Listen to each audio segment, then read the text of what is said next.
Okay, our demo tonight is Michael Heusler, and he's going to show us his wizardry with a bowl gouge. Mike, all yours, babe. Okay, tonight is about the bowl gouge, but particularly one specific bowl gouge, and that is one that has a parabolic flute. A parabolic flute. The shape of that flute is defined by two chains suspended from one chain suspended from 2 points. So you can see that that's a continuous curve. Prior to that, the traditional grind was a U-shaped tool or a V-shaped tool, which was developed in the early 70s. A little bit of history. David Ellsworth pioneered this grind in the early 80s because he was turning a lot of green wood. He was particularly an artist. He was not a production turner, but he wanted something that could turn green wood and remove the chips from the flute more expeditiously. So he experimented with this parabolic flute, which is that shape I described to you, but then he developed also a particular grind to suit his green wood turning. We've discovered that that grind works exceedingly well for dry wood as well. It's characterized by a 60-degree nose and swept back grind, and you can see the crown in the grind. It's not flat, the wings are not flat, there's a crown, and that's there for a reason, because it allows us to do 3 different cuts. Can you see it? Yep. As opposed to this mistake, which is a flat wing. Can you see the difference?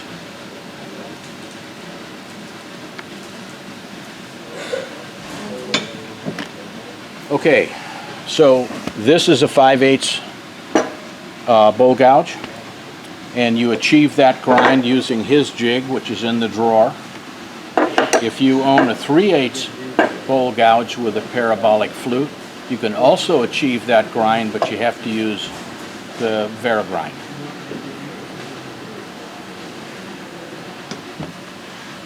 This jig will only work for the 5/8, Mike?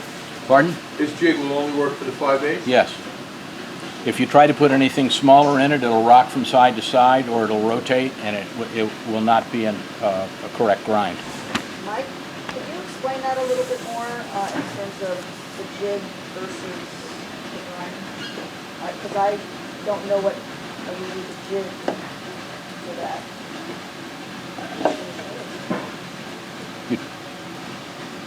To grind from scratch is a whole nother matter, and you take the sharpening class to learn that, because we do that.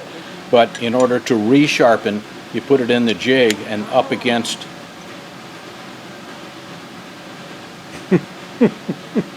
Oops. Brought the wrong jig. But you put it in the jig, you slide it out against the rest that's there to a 2-inch mark, and that's to standardize the grind.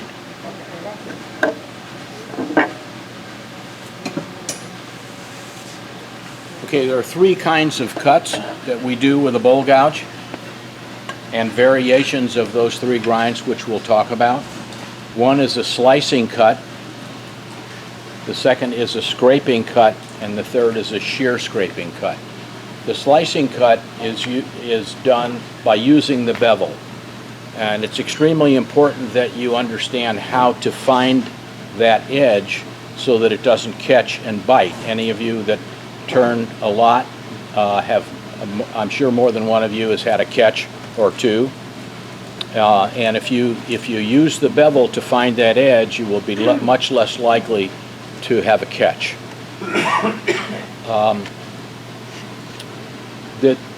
That point is presented very well by something Brian mentioned to me the other day. If you present the tool properly to the wood, it takes very little effort to make the cut. The tool will do the cutting, and you don't have to muscle it through. So I hope I can show you that here tonight. So the first thing we're going to do is a slicing cut, and that's performed by the tool handle being down at roughly 45 degrees and the flute, which is the concave part of the tool, is rotated approximately 45 degrees in the direction of the cut. Now that can be performed two ways. It can be done as a pull cut where you pull the tool toward you, or it can be done as a push cut, which I much prefer. Now I'll start by showing you the pull cut, and then I'll switch to the push cut, and I think you'll see why I like it better. I noticed that this, because of the adapter I had to put on here, this is a little out of round, or it's off balance here, so I'm going to clean up the face a little bit before I do the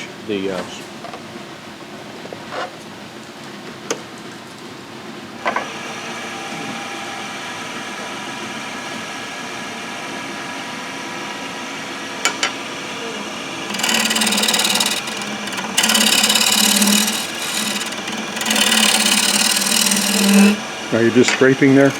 yeah.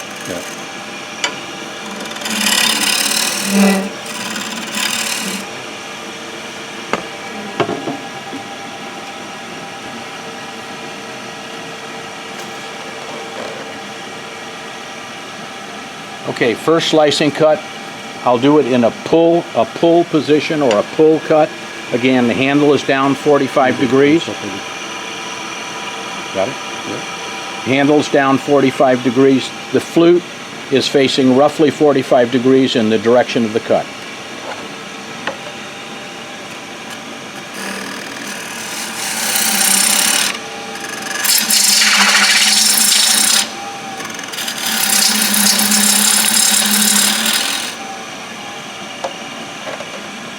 That's a pull cut. You may have noticed, but it would be subtle on a pull cut, is I lock the tool to my hip and I move my body instead of moving my arms. That's really important because if you have all of these joints in play, you really can't control that cut. The other thing that may not have been obvious, it's very subtle if you want to zoom in on that cut. I'm going to roll into the cut. That is, I'm starting on the bevel and then I'm rolling into the cut, and you can see when I pick the cut up. When I roll into it, then I pick the cut up and then I can start cutting because I have a controlled cut then.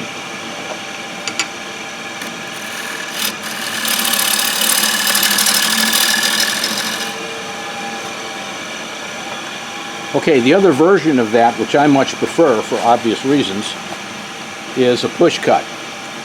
The handle is in exactly the same position,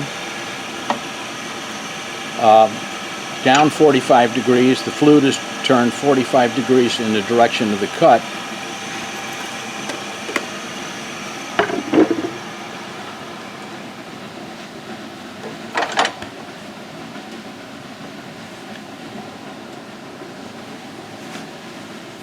But I'll try to control the cut first by just gently rolling into it until I feel a shaving or I see a shaving, and then I push on through.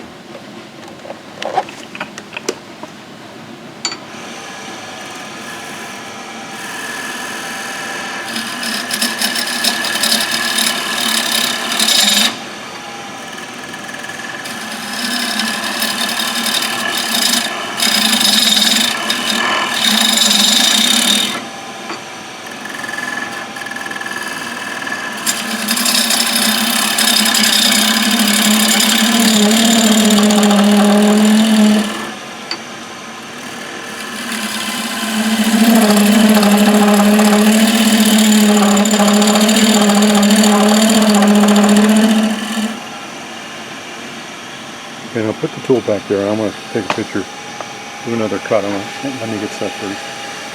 Want to get mid? I'm trying to show the bevel. Now you can see the bevel.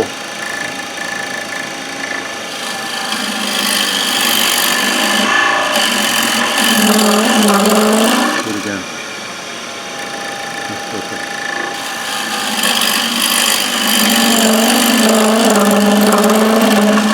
Okay, excellent.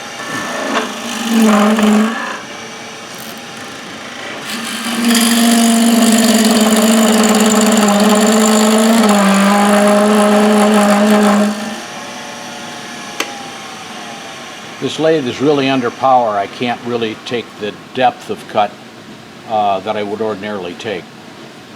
But, so it's going to take just a minute longer.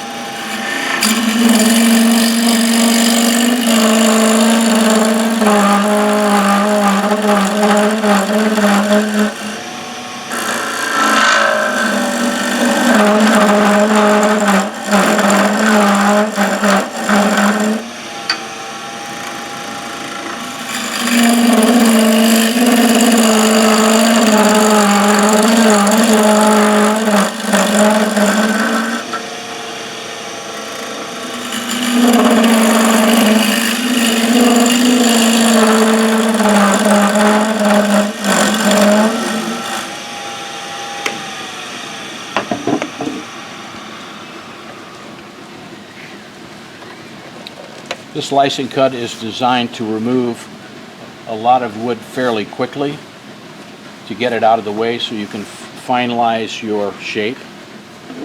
Mike, just how much pressure you're putting on the wood at this point? Is it to achieve a certain size of shavings, or? No, not necessarily, but if you see me do it on the Powermatic, I can be very aggressive in the cut. I can't with this underpowered machine. I'm putting more pressure than I would normally put on it just because of the way the lathe is behaving.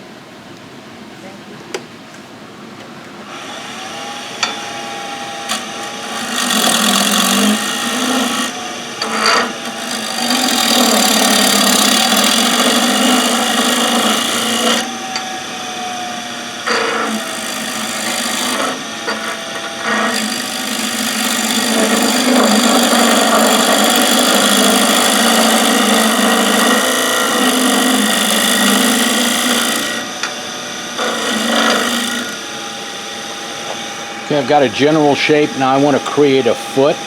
By the way, I didn't talk about this, but I'm using a mortise, and I've pre-done the mortise for the sake of time. The subject is not how to make a mortise, it's how to use a bowl gouge. So my chuck is maxed out at a little over 3 inches. This is a 3-inch mortise because I wanted a foot that is large enough to support this candy dish if it's loaded with candy. If somebody picks something up and the foot's too small, it'll tip.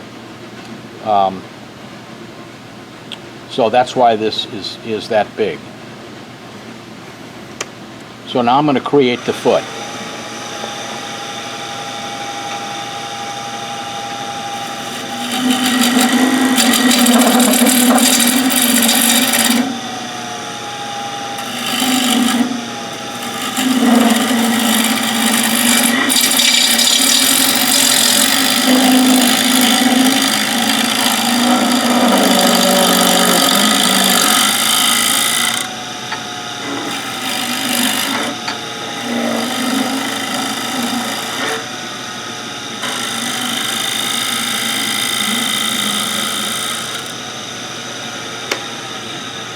Okay, I've achieved the approximate shape that I want.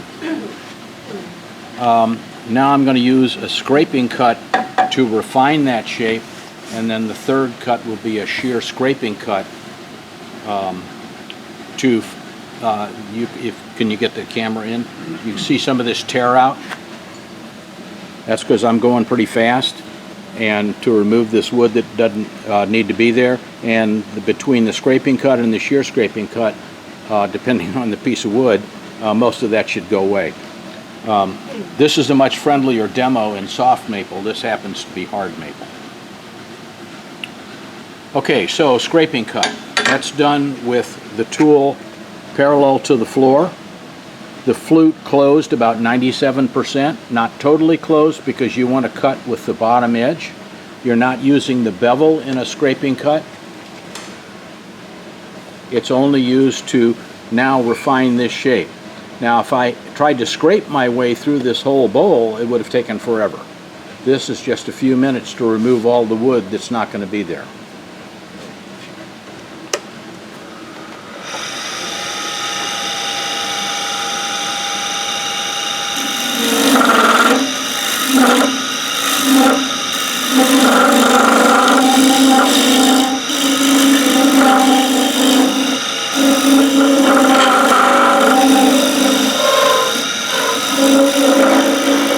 same time.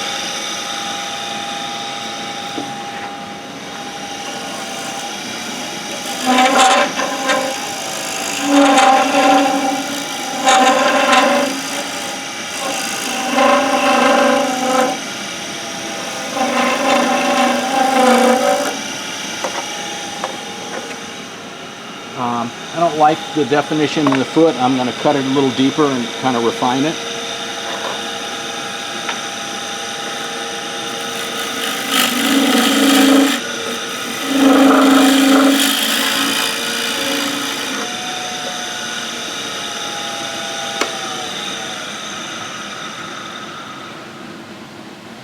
Okay, the shear scraping cut, I'm fine with that profile. The shear scraping cut is a little bit different. It's done with a freshly sharpened tool, if you can do that. So a shear scraping cut is done in a similar flute rotation. It's about 97% closed, but the handle is down about 45 degrees.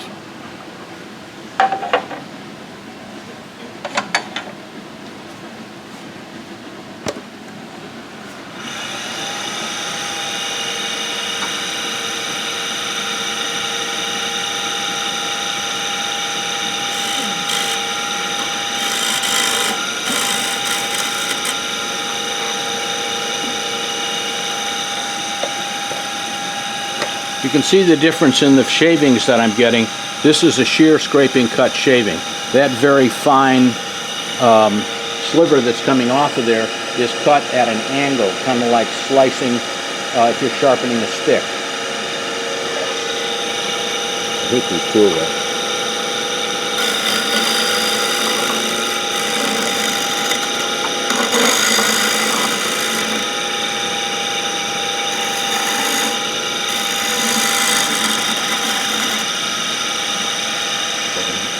No, you're scraping there as opposed to slicing. Yes.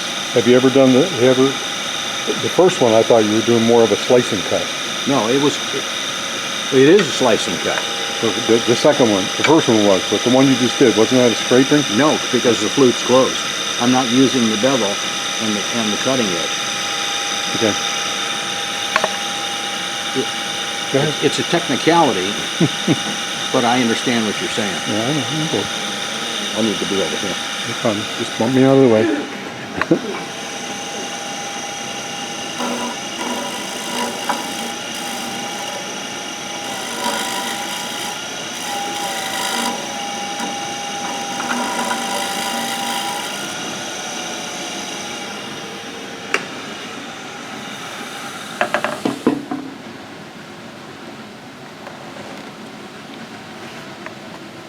Got a little bit of tear out left here, but for the sake of time, that's pretty well done on the outside.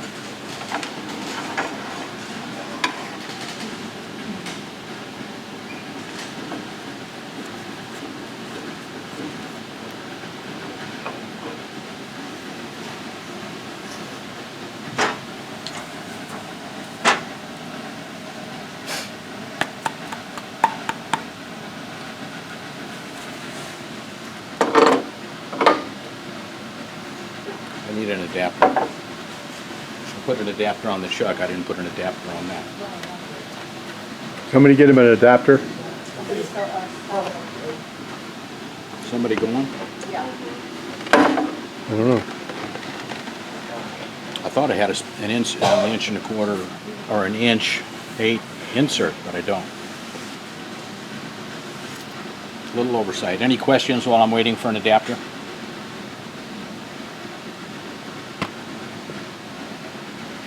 So the inside is going to be, thank you. Yeah. So the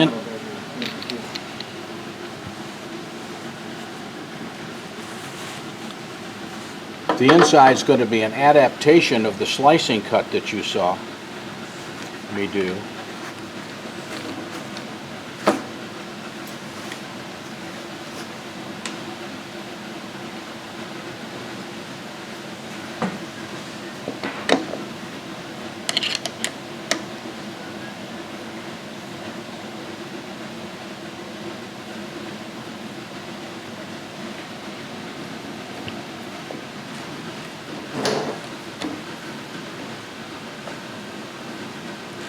When you tighten a bolt in a chuck, only use pressure right in the center. If you grab it by the outside, it'll be out of balance.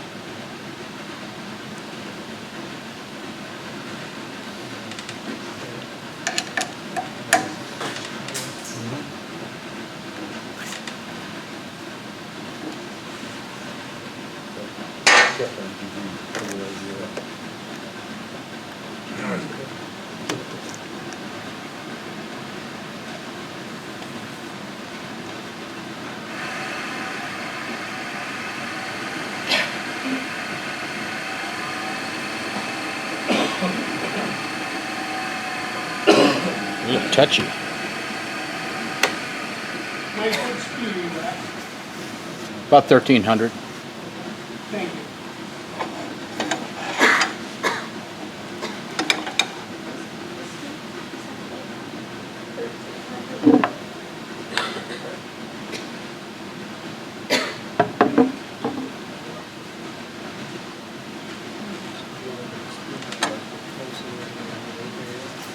Okay.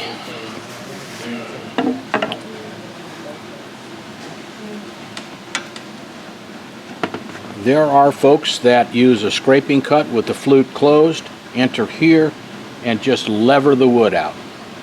And I'm not going to say that doesn't work. It just takes longer, and it's a terrible cut. So what I like to do is lower the tool rest a little bit. What I like to do is enter the cut, get on the bevel. I'll push the nose in until it's 1/8 of an inch in, and then now that I'm on the bevel, I can make the cut and turn. You can also, and this works really, really well in the bottom of a bowl where you just can't get a purchase. For some reason it's too deep or the curve is too steep. You can come in from the center and do the same slicing cut. I'm on the bevel, that makes it a slicing cut, and work it as a back cut, a back slicing cut. I'm going to start by doing what I normally do.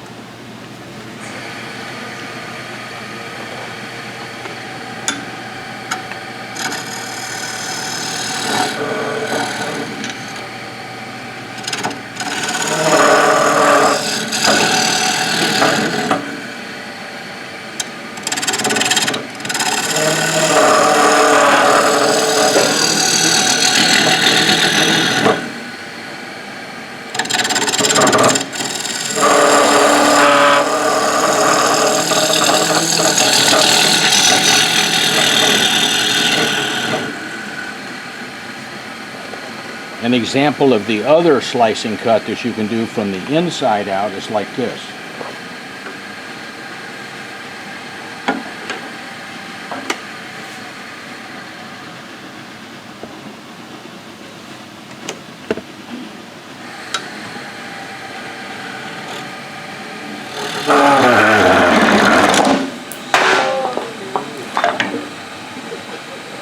That's part of the reason I don't do that.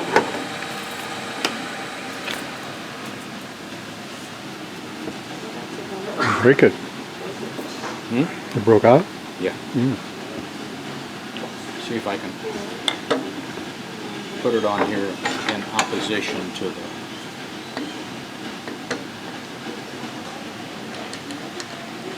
This is a classic case where when you make a mortise, you should make the mortise small, so you have wood on the outside. If you make a mortise big, you don't have wood, right? I mean, sometimes you want to make the mortise big because of your design. There's nothing illegal about it, but when you do make the mortise big, you know you're going to have a little bit of wood like he does. You have to be gentle like me. But and that's why tendons should be big. Tendons should be big. That way you got a lot of wood inside the tendon, right? This is in the 101. I teach this in 101. Probably forgot it all, but he never took my 101. I did too. Hey, Michael, you did? I did. Did you really? Yeah.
Stop, go down again, stop halfway, and we'll turn it off, and let's talk about, you know. You turn it off. Huh? No, just stop. No, I don't want to,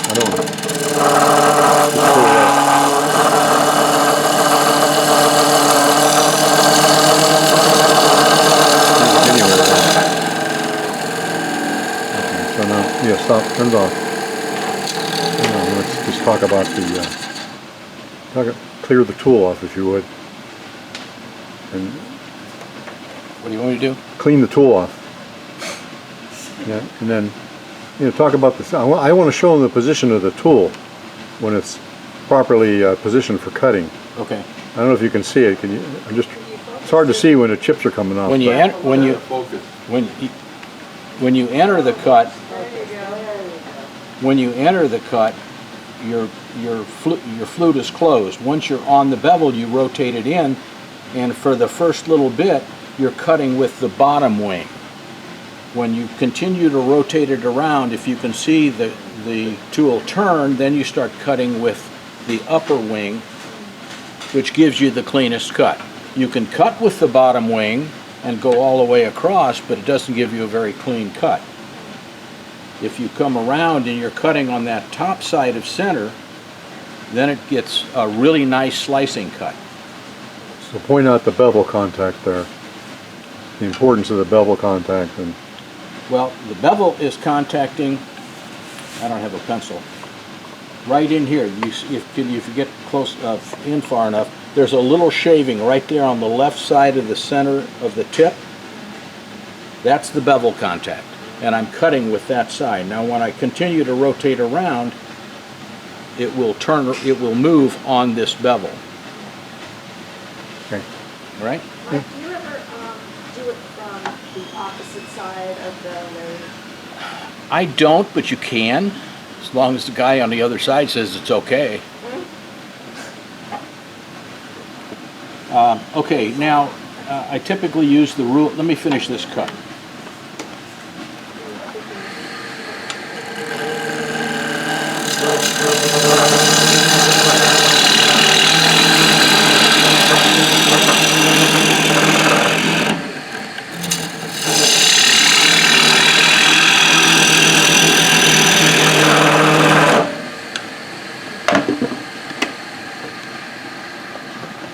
I don't know whether the camera will show, but that's just super slick cut. I could start sanding that cut at 180. A lot of times that's what I will do. Okay, so I use the rule of thirds because when you get this mass gone in the center and you aren't yet to your outside edge, that outside edge will vibrate like crazy. And when you remove that mass at the bottom, you cannot come up and do that top 1/3 because it'll vibrate too much. You can try it, but very rarely will you be able to have a successful outcome. So I'm going to use what looks like a scraping cut. I enter using the scraping format, but then I'll open the bevel I'll open the flute slightly and turn it into a slicing cut, and I'm going to remove all of this wood to that level, maybe even a little bit more, out to the finished surface.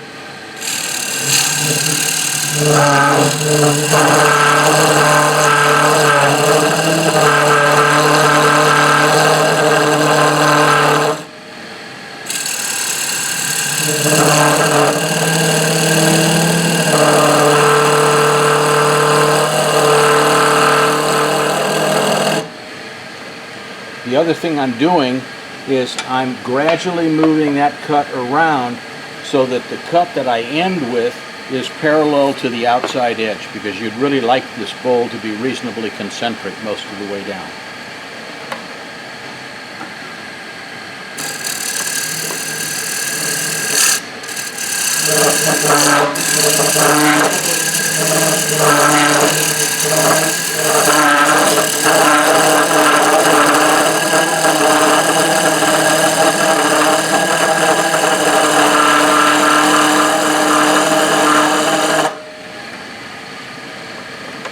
I'm having to put a lot of forward pressure on that to get that where I wanted it. This lathe does not like this. That rattling is making me crazy. All right, I'm going to take that a little deeper.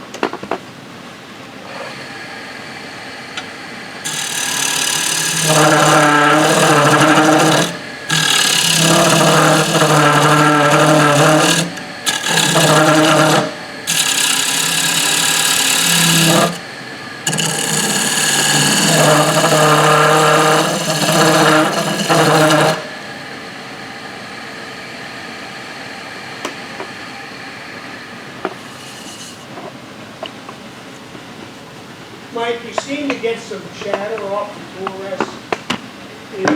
Off the what? It's the lathe. That's it? Yeah, that rattling you're hearing? Yeah. Yeah, you don't hear that on a Powermatic. Because it's got enough power and it cuts through it? Yeah, and I think we may be taxing the bearings a little bit. Okay. Okay, now I don't need to, well, I do. There's a little ridge there. And how I deal with that The light being blazed.